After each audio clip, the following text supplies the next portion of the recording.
नमस्कार, स्वागत है आपका इंडिया न्यूज बिजनेस पर और मैं हूं आपके साथ दीक्षा राठौर। आइए नजर डालते हैं आज की टॉप 10 खबरों की ओर। सोने और चांदी में एक बार फिर तेजी देखने को मिल रही है। घरेलू और विदेशी दोनों बाजारों में सोने और चांदी की कीमतों में हलचल है। MCX पर सोने की कीमतों में 200 रुपए से ज्यादा का उछाल देखने को मिल रहा है। 10 ग्राम सोने का रेट 61,330 रुपए के पार निकल गया। इसी तरह चांदी भी 300 रुपए की मजबूती के साथ कारोबार कर रही है। MCX पर चांदी की कीमत 72,174 रुपए प्रति किलोग्राम पर ट्रेड कर रही है। वहीं इंटरनेशनल मार्केट की बात करें तो कॉमेक्स पर सोने का भाव $2,000 प्रति औंस पर कारोबार कर रहा है। चांदी भी एक महीने के निचले स्तर पर ट्रेड कर रही है। कॉमेक्स पर चांदी की कीमत $23.19 प्रति औंस पर आ गई है। बीजेपी ने मध्य प्रदेश और छत्तीसगढ़ में सबको चौंका दिया है। मध्य प्रदेश में बड़े बड़े चेहरों को दरकिनार कर कमान मोहन यादव को सौंपी गई, तो छत्तीसगढ़ की बागडोर विष्णुदेव साय को। ऐसे में सवाल यही है कि राजस्थान में क्या होगा। क्या राजस्थान में भी मध्य प्रदेश छत्तीसगढ़ के पैटर्न पर नए चेहरे पर दाव लगाएगी या एक बार फिर से वसुंधरा राजे को आजमाएगी। चर्चा जोरों पर है और सस्पेंस भी बरकरार है। राजस्थान में आज विधायक दल की बैठक है। नेता राजस्थान में बीजेपी के नए विधायकों से सीएम चेहरे को लेकर राय लेंगे। इसके बाद बीजेपी आलाकमान की मुहर के बाद आज सीएम पद का ऐलान हो जाएगा। लेकिन एमपी और छत्तीसगढ़ में बीजेपी आलाकमान ने जिस तरह से फैसला लेकर सबको चौंका दिया, उसे देखकर राजस्थान में बीजेपी के सभी 115 विधायकों की उम्मीदें जग गई हैं कि बंद लिफाफे में उनका नाम भी हो सकता है। लेकिन क्या होगा वो आज शाम तक साफ हो जाएगा। साउथ फिल्म इंडस्ट्री से लेकर बॉलीवुड में अपनी हिट फिल्मों के लिए फेमस रजनीकांत किसी इंट्रोडक्शन के मोहताज नहीं है। आज रजनीकांत का 73वां बर्थडे है। शुरुआती दौर में वो कुली और कंडक्टर के तौर पर भी काम कर चुके हैं। उनका बचपन काफी परेशानियों भरा रहा, लेकिन आज उनका करियर बुलंदियां छू रहा है। आज के समय में उनके पास करोड़ों की संपत्ति है। आज के समय में उनकी नेटवर्थ करीब 430 करोड़ रुपए है। रजनीकांत का करियर ग्राफ काफी तेजी से ऊपर गया है। एक्टर ने महज 10 सालों में 100 से ज्यादा फिल्में की है। साउथ के लोग रजनीकांत को भगवान मानते हैं, वहाँ के लोग रजनी को थलाइवा कहकर भी बुलाते हैं, जिसका मतलब सुपरस्टार होता है। फाइनेंशियल ईयर 2024 में इंडियन इकोनॉमी 7.5% से 8% की दर से बढ़ेगी। जी हां, federation Indian chambers of commerce and industry यानी FICCI के प्रेसिडेंट अनीश शाह ने सोमवार को कहा कि करंट फाइनेंशियल ईयर में भारतीय अर्थव्यवस्था 7.5% से 8% तक बढ़ने की उम्मीद है। शाह ने कहा कि अगले फाइनेंशियल ईयर यानी 2024 से 25 में भी अर्थव्यवस्था 8% की दर से बढ़ेगी, जिससे मजबूत विकास गति, सकारात्मक भावनाओं और निजी निवेश में वृद्धि से मदद मिलेगी। साथ ही उन्होंने आगाह किया कि भू राजनीतिक कारक भारत की विकास संभावनाओं के लिए चिंता का विषय हो सकते हैं, लेकिन हमने अब तक 7.8% और 7.6% की शानदार वृद्धि देखी है।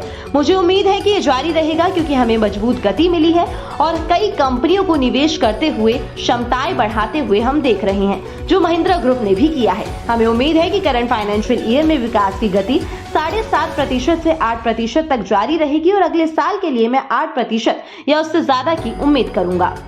एम्प्लॉयज प्रोविडेंट फंड ऑर्गेनाइजेशन देश के उन संगठनों में शुमार है जो विशाल फंड को मैनेज करता है।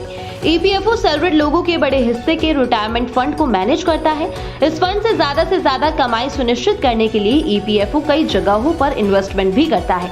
तो इसी कड़ी में EPFO के लिए एक्सचेंज ट्रेड फंड्स यानी ETF भरोसेमंद जरिया बनकर उभरे हैं। ETF में EPFO का इन्वेस्टमेंट साल दर साल लगातार बढ़ा है। इस फाइनेंशियल ईयर में भी ETF में निवेश करने का ट्रेंड मजबूत बना हुआ है। सरकारी आंकड़ों के अनुसार करंट फाइनेंशियल ईयर के शुरुआती 8 महीनों में यानी अप्रैल से अक्टूबर के दौरान EPFO ने ETF में 27,000 करोड़ रुपए से ज्यादा का इन्वेस्टमेंट किया है। इससे पहले लास्ट फाइनेंशियल ईयर के दौरान ETF में EPFO का इन्वेस्टमेंट 53,081 करोड़ रुपए था। केंद्र स्वास्थ्य मंत्री मनसुख मंडाविया ने सोमवार को कहा कि भारत की बायो इकोनॉमी पिछले 8 सालों में 8 गुना बढ़कर 10 बिलियन अमेरिकी डॉलर से 80 बिलियन अमेरिकी डॉलर हो गई है। उन्होंने रेखांकित किया कि आने वाले समय में बायोटेक्नोलॉजी मेडिकल ट्रीटमेंट के लिए सबसे बड़ी नींव बन जाएगी।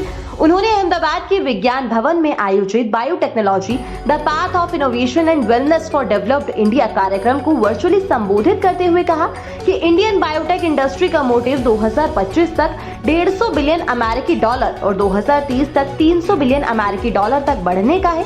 मंडाविया ने कहा कि भारत वर्तमान में ग्लोबल बायोटेक्नोलॉजी इंडस्ट्री में लगभग 3% हिस्सेदारी के साथ दुनिया में बायोटेक्नोलॉजी के लिए टॉप 12 डेस्टिनेशंस में से एक है।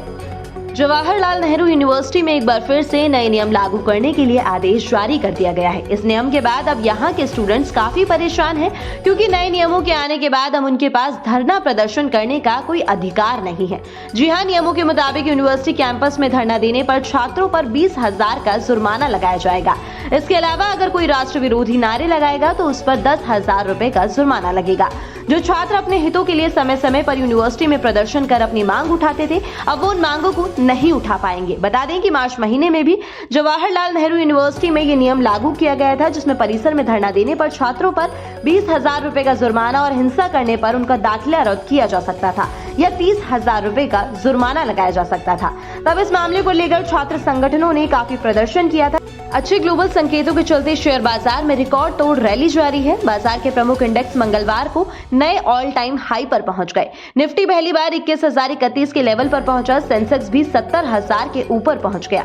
बाजार की तेजी में मेटल, फार्मा और पीएसयू बैंकिंग शेयरों का योगदान है। साथ ही इंश्योरेंस सेक्टर में भी जोरदार तेजी दर्ज की जा रही है। निफ्टी में एसबीआई लाइफ और एचडीएफसी लाइफ टॉप गेनर है। इससे पहले सोमवार को बीएसई सेंसेक्स 102 अंक उछलकर 69,928 पर बंद हुआ था। वित्त मंत्रालय में राज्य मंत्री भागवत किशन राव कराड़ ने संसद में एक लिखित जवाब में बताया कि सरकार ने अब तक 6.1 करोड़ से ज्यादा आयुष्मान कार्ड जारी किए हैं और अपने आयुष्मान भारत प्रधानमंत्री जन आरोग्य योजना के तहत वरिष्ठ नागरिकों के लिए 1 करोड़ से ज्यादा अस्पताल में प्रवेश को ऑथराइज किया है। बता दें कि आयुष्मान भारत प्रधानमंत्री जन आरोग्य योजना एक सार्वजनिक स्वास्थ्य बीमा योजना है, जिसका मोटिव देश में कम आय वाले व्यक्तियों के लिए स्वास्थ्य बीमा तक मुफ्त पहुंच को सुनिश्चित करना है। जनरल इंश्योरेंस कंपनीज में स्टैंड अलोन हेल्थ इंश्योरेंस भी शामिल हैं, जो देश में डिफरेंट एरियाज के लिए कई इंश्योरेंस प्रोडक्ट्स पेश करते हैं। साथ ही आपको बता दें कि आयुष्मान भारत प्रधानमंत्री जन आरोग्य योजना सरकार का मेजर हेल्थ इंश्योरेंस प्रोग्राम है, जिसे राज्यों और केंद्र शासित प्रदेशों के साथ साझेदारी में लागू किया गया है।